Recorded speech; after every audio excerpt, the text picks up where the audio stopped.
Good morning, students. Today I am starting chapter 1 of class 11. बच्चों, कक्षा 11 का आज हम प्रथम अध्याय शुरू कर रहे हैं। जो भी मैं इसमें पढ़ाऊंगा आपको और इसके नोट्स मैं जो भी आपको भेजूंगा उसको आप एक मोटे से रजिस्टर में आप नोट कर दोगे और जिस दिन फर्स्ट चैप्टर या जो भी चैप्टर कंप्लीट होगा उसी दिन उस चैप्टर के आखिरी पेज में अपने पेरेंट्स के साइन करवा के उसकी इमेज ग्रुप में मुझे सेंड कर दोगे। तो now I am starting first chapter the living world. आज हम सबसे पहला अध्याय शुरू करते हैं जीव जगत। सबसे पहले बात करते हैं जीव विज्ञान। ये जीव जगत के अंतर्गत हम जो है जीव जगत का जो अध्ययन करते हैं हम जीव विज्ञान के अंतर्गत हम उसको पढ़ते हैं। विज्ञान की वह शाखा जिसमें हम जीव जंतुओं का अध्ययन करते हैं। अब ये बायोलॉजी होता क्या है? What is the meaning of biology? ये बायोलॉजी जो है ग्रीक वर्ड के दो शब्दों से लिया गया है। एक है बायोस, मीन्स होता है लाइफ, और लाइफ का मतलब होता है जीवन, और लॉगस का मतलब होता है स्टडी। तो बायोलॉजी का मतलब हो गया स्टडी ऑफ लाइफ, जीवन का अध्ययन करने को बायोलॉजी कहा जाता है। अब बायोलॉजी जो शब्द है या बायोलॉजी के अंतर्गत दो शाखाएं आती है, जूलॉजी और बॉटनी। बायोलॉजी और जूलॉजी के जो जनक है, father of biology and zoology, वह है अरस्तु, एरिस्टोटल उनको बोला जाता है।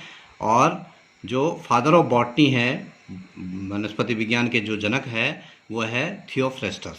तो इस प्रकार से जीव विज्ञान और जंतु विज्ञान की खोज एरिस्टोटल ने की थी और बॉटनी की जो खोज की थी वो थियोफ्रेस्टस ने की थी।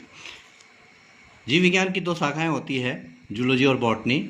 जू का मतलब होता है एनिमल और लॉगस का मतलब हो गया अध्ययन करना, टू स्टडी। जीव विज्ञान की वह शाखा जिसमें हम जंतुओं के बारे में अध्ययन करते हैं, उनके पूर्ण, उनका रहना, उनकी फिजियोलॉजी, उनका स्ट्रक्चरल जो भी होता है, आंतरिक और बाहरी जो होता है उनका स्ट्रक्चर होता है या उनकी जो कार्य की होती है, उन सब चीज़ के बारे में जब अध्ययन करते हैं तो उसको जूलॉजी बोला जाता है। बॉटनी के अंतर्गत हम पौधों, जितनी भी वनस्पतियाँ होती है, छोटी से लेकर बड़ी वनस्पतियाँ, उनके रहन सहन, उनकी फिजियोलॉजी, उनके एनाटॉमी, उनकी मॉर्फोलॉजी, इन सब के बारे में अध्ययन करते हैं। अब बात करते हैं व्हाट इज़ लिविंग ऑर्गेनिज्म। ये जीव होता क्या है? और हम इसको ये भी कह सकते हैं कि characteristics of the living being, कि कैरेक्टरिस्टिक जो लिविंग बीइंग होते हैं उनके क्या कैरेक्टरिस्टिक फीचर्स होते हैं। सबसे महत्वपूर्ण जो सबसे पहला कैरेक्टरिस्टिक फीचर होता है लिविंग बीइंग का, वो होता है वृद्धि या ग्रोथ। जितने भी सजीव होते हैं उनका एक सबसे महत्वपूर्ण गुण होता है कि वो आंतरिक और बाह्य रूप से, दोनों रूप से वृद्धि करते हैं। शरीर के आंतरिक अंगों में भी वृद्धि होती है और बाहरी अंगों में भी वृद्धि होती है, जो कि हमें स्पष्ट दिखाई देती है। और ये वृद्धि जो होती है ये उपापचयी क्रियाओं का परिणाम होता है। दूसरा जो कैरेक्टरिस्टिक फीचर है वो है उपापचय। इसको मेटाबॉलिज्म का बोला जाता है। Organism is a living machine. कोई भी जीव जो होता है वो एक जीवित मशीन के रूप में हम उसको कह सकते हैं। एक जीवित मशीन है, हमारा शरीर जो है एक जीवित मशीन है जो कि 24 घंटे कार्य करता रहता है। अब हमारा जो शरीर होता है जीवों का, चाहे वो वनस्पति हो चाहे वो जंतु हो, उनके शरीर के अंदर जैव रासायनिक क्रियाएं, बायोकेमिकल जो प्रोसेस होती है वो 24 आवर्स चलती रहती है। 24 घंटे ये प्रक्रियाएं जो है उसके शरीर के अंदर चलती रहती है। इन क्रियाओं को सामूहिक रूप से उपापचय या मेटाबॉलिज्म कहा जाता है, जो हमारे शरीर के अंदर होती है। ये जो क्रियाएं होती हैं, इसके अंतर्गत दो क्रियाएं होती है। मेटाबॉलिज्म के अंतर्गत इसको हम दो भागों में बांट सकते हैं। एक होता है एनाबॉलिज्म जिसको उपचय बोलते हैं, और दूसरा होता है अपचय जिसको कैटाबॉलिज्म बोला जाता है।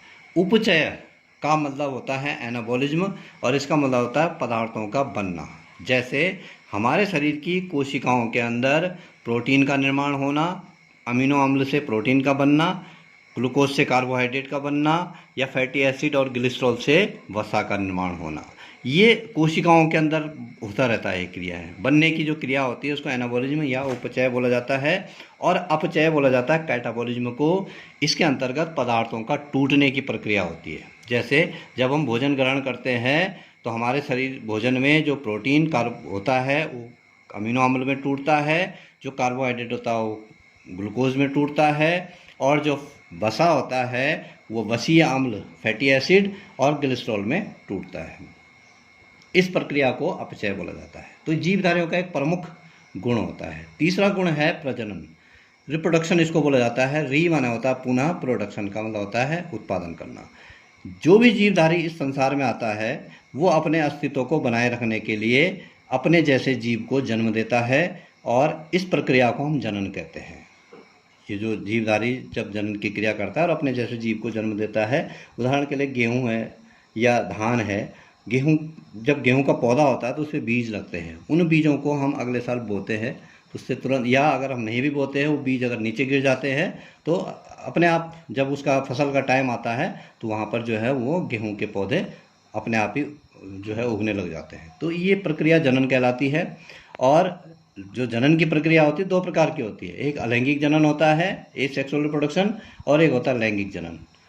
इसके बारे में डिटेल अभी हम नहीं पढ़ेंगे, केवल हम यहाँ पे हमारा उद्देश्य ये है कि जो प्रजनन की क्रिया होती है वो जीवधारियों का एक प्रमुख लक्षण होता है। चौथा जो कैरेक्टरिस्टिक फीचर होता है वो होता है साम्यावस्था, होमियोस्टेसिस इसको बोलते हैं। सजीवों में वातावरण के प्रति अनुकूलन करने के लिए उनके शरीर में साम्यावस्था, वो जो अनुकूलन होती है अवस्था, उसको साम्यावस्था या होमियोस्टेसिस उसको बोला जाता है। ये सजीवों का एक प्रमुख गुण होता है कि वो जिस भी वातावरण में उनको रखा जाता है उसमें अपने को ढाल लेते हैं। पांचवा जो कैरेक्टरिस्टिक फीचर है उत्तेजनशीलता, इरिटेबिलिटी इसको बोलते हैं।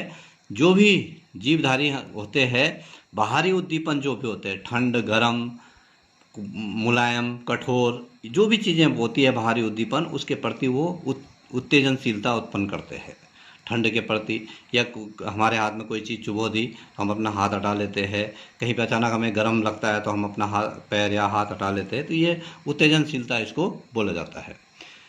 अगला गुण है जैव विकास की क्षमता, ability to show organic evolution. जितने भी जीवधारी संसार में होते हैं वो अपना निरंतर विकास करते रहते हैं, उनमें विकास के दौरान परिवर्तन होते रहते हैं और वो उनसे नई जातियों का विकास होता रहता है। इसको बोला जाता है ऑर्गेनिक एवोल्यूशन। ये जीवधारी की एक प्रमुख कैरेक्टरिस्टिक फीचर होती है। ये जो 6 लक्षण है ये प्रमुख लक्षण है। इसके अलावा कुछ अन्य कैरेक्टरिस्टिक फीचर्स होते हैं जो कि सजीवों में आवश्यक रूप से पाए जाते हैं। जैसे अगला है निश्चित आकार एवं आकृति, डेफिनिट शेप एंड साइज। जितने भी जीवधारी होते हैं संसार में, जितने भी सजीव होते हैं, प्रत्येक जो जाति होती है, प्रत्येक स्पीसीज होता है या जो भी इंडिविजुअल होता है, उसकी एक निश्चित आकार और एक निश्चित आकृति होती है। एक डेफिनेट शेप होता है उसका, डेफिनेट साइज होता है उसका।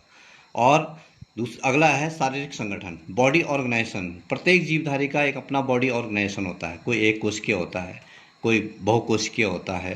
तो इस प्रकार से बॉडी ऑर्गेनाइजेशन जो है, उसके शरीर के अंदर किस प्रकार के अंग पाए जा रहे हैं, पूरा शरीर समुच्चय है या एक थैलानुमा संरचना है, या वो जो है उसमें अंग तंत्र पाया जा रहा है।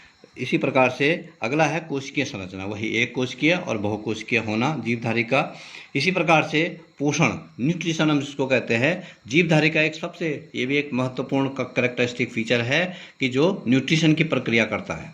न्यूट्रिशन मतलब पोषण करता है जीवधारी, अपने जीवित रहने के लिए वो भोजन ग्रहण करता है और उससे उसको ऊर्जा प्राप्त होती है और उस ऊर्जा से वो शारीरिक कार्य करता है। श्वसन, रेस्पिरेशन की क्रिया करता है जीवधारी। ये भी एक महत्वपूर्ण कैरेक्टरिस्टिक फीचर है कि वो कोई भी जीवधारी श्वसन के अंतर्गत ऑक्सीजन गैस ग्रहण करता है और कार्बन डाइऑक्साइड गैस छोड़ता है।